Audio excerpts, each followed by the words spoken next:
kalau untuk sumber daya manusia yang dikembangkan sekarang itu seperti apa, Bu? Iya kan, sasaran kita seperti yang Bu sampaikan tadi kan, sumber daya manusia maksudnya tenaga pendidiknya atau warga belajarnya. Warga belajarnya. Iya, warga belajarnya itu mulai dari umur 10 tahun ya, sampai kalau kita di sini sampai 52 tahun. Kalau aturan memang sampai 72 ya. Nah, kita ada data mereka, kita punya ya.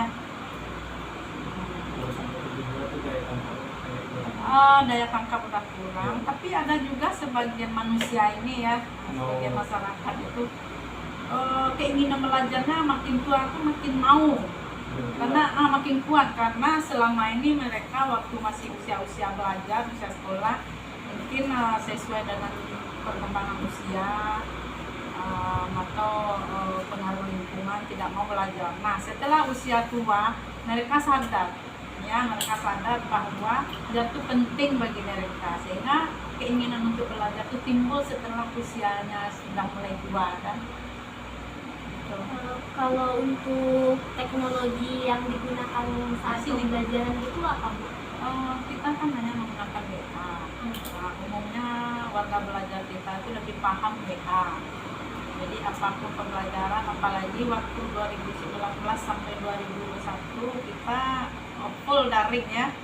Tapi kalau sekarang ada yang luring, kalau daring hanya beberapa orang gitu. Ada juga yang tidak bisa datang belajar ke sini karena jauh ya. Nah, jadi memang kita memakai WA, dan mereka itu kan ada bantuan apa ya dari pemerintah, bantuan kota dari pemerintahnya, sehingga kita harus beli, sudah gratis dikasih pemerintah.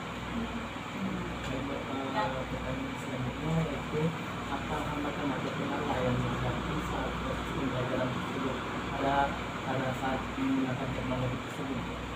Kendala. Iya, Bu. Pertama, kendala bagi anak-anak ini dengan bervariasinya HP ya. Ada HP-nya yang cepat penuh, ada nanti lambat, sehingga mereka sibuk untuk mempersiapkan. Sementara kawan-kawannya sudah mulai ya, mereka sibuk kalau di lokal ya. Kadang mereka kan biar diulang-ulang di rumah, kadang direkamnya pas tutornya menyampaikan pembelajaran, biar mereka bisa mengulangi dari HP, karena kan direkamnya bisa diulangi di rumah. Jadi itu faktor pertama. Faktor kedua, ada juga sebagian anak WA itu diajari dulu tutornya. Dan faktor ketiga, karena kemampuan ekonomi mereka tidak punya HP, sehingga HP biasa yang punya kan. Jadi itu kendala untuk pembelajaran dengan memakai IT. Pertanyaan selanjutnya, bagaimana hidup seorang pendidik mengatasi kendala tersebut dan bagaimana Ya, kalau solusi yang seperti itu ya tentu kita bantu mereka memakai, bagaimana cara memakai WA. Terus karena mungkin mereka tidak punya paket, kita bantu kita masukkan kartunya yang baru, kita kasih kartu kota yang telah dikasih oleh pemerintah. Yang ketiga, kalau mereka tidak punya paket, kita kan punya wifi, jadi kita bantu mereka memakai wifi kita di sini. Atau yang keempat, untuk sekedar mengenal bagi yang mereka tidak punya HP Android, kita tinggal di Ibu ada khusus HP untuk lagi dicas ya, ada HP itu khusus untuk warga belajar yang tidak punya HP khusus itu pakai. Kalau yang untuk kerjaan kantor dan pribadi Bu pakai yang ini. Kalau untuk strategi implementasinya, strategi menerapkan teknologi informasi ini dalam pembelajaran itu gimana?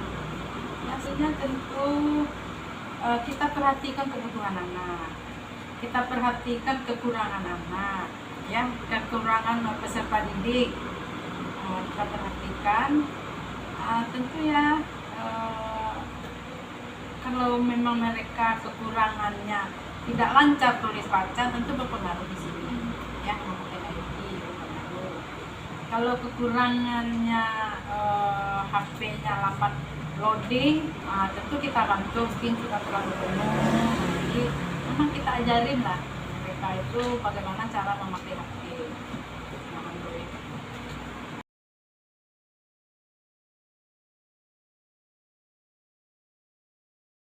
Ya. Selanjutnya, apakah PPKM ini ada bekerja sama dengan instansi yang Oh, kita kerjasama kita cukup dengan dinas pendidikan saja ya, karena kita fokus kalau di yayasan kita ini, bukan kita ini, kita fokus bidang pendidikan baik itu keterampilan maupun pendidikan untuk bagaimana mereka supaya bisa mendapatkan sertifikat atau ijazah sama SD, SMP atau SMA yang setara, PTK setara SD, SMP setara SMP, PTC setara SMA.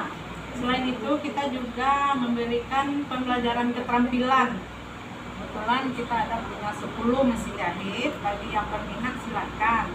Nah, dari hasil pemberdayaan terhadap anak-anak paket B dan paket C di bidang jahit ini, alhamdulillah mereka sudah bisa jual produk mereka masing-masing melalui IG ya, melalui IG, Instagram, online. Mereka jual online, seperti ikan rambut, ya kan gampang membuatnya. Kemudian mereka bisa diajar. Kita juga ada guru khusus untuk pemberdayaan.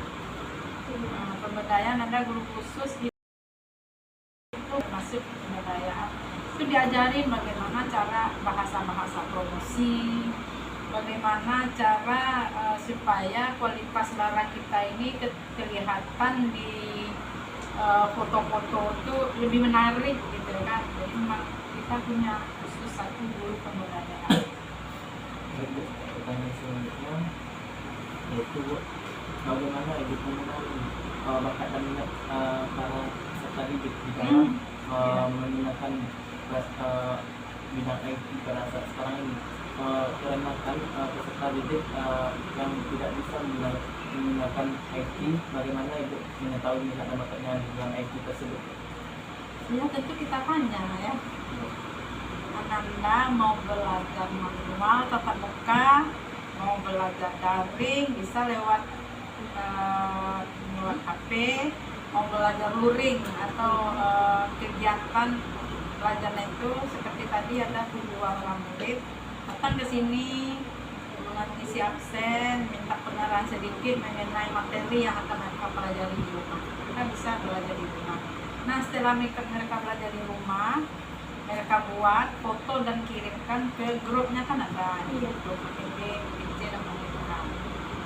Jadi itu kita tanya mereka berbakat tidak berbakatnya, di situ kelihatan.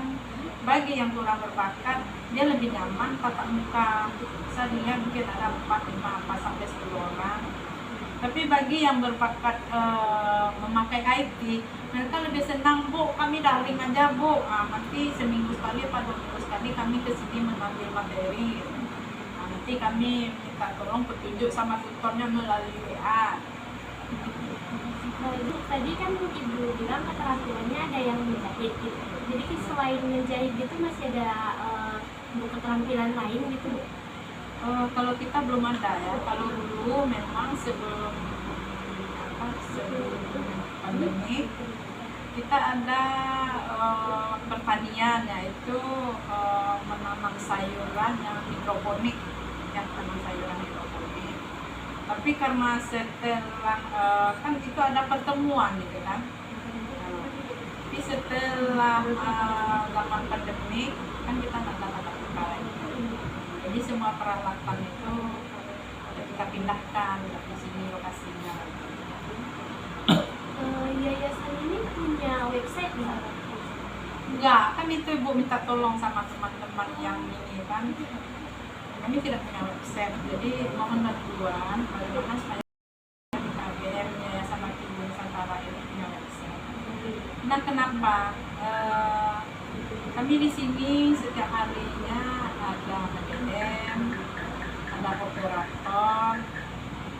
untuk melakukan pekerjaan-pekerjaan sehari-hari itu tidak mencukupi waktu. Jadi sepertinya memang kita perlu khusus ya, ada yang memang benar-benar mengerti dengan IT atau medsos, karena itu perlu ada satu orang di bidang itu. Kalau bisa membantu, mohon dibantu. Kemarin itu gampang lah di sini, mohon dibantu lah bikinkan website ibu, website lembaga itu. Tapi sampai sekarang belum ada informasi. Tadi masih menunggu. Mungkin ada apa bisa mungkin ya membantu ibu bikin website. Nanti minta nomor WA-nya, kalau saya bisa nanti saya kabarin. Oh ya boleh, terima kasih sebelumnya. Nah, jadi berarti kalau di sini kayak kekurangan orang yang mengerti IT gitu ya? Iya. Bu? Kalau operator kan dapur-dapur itu kan online data.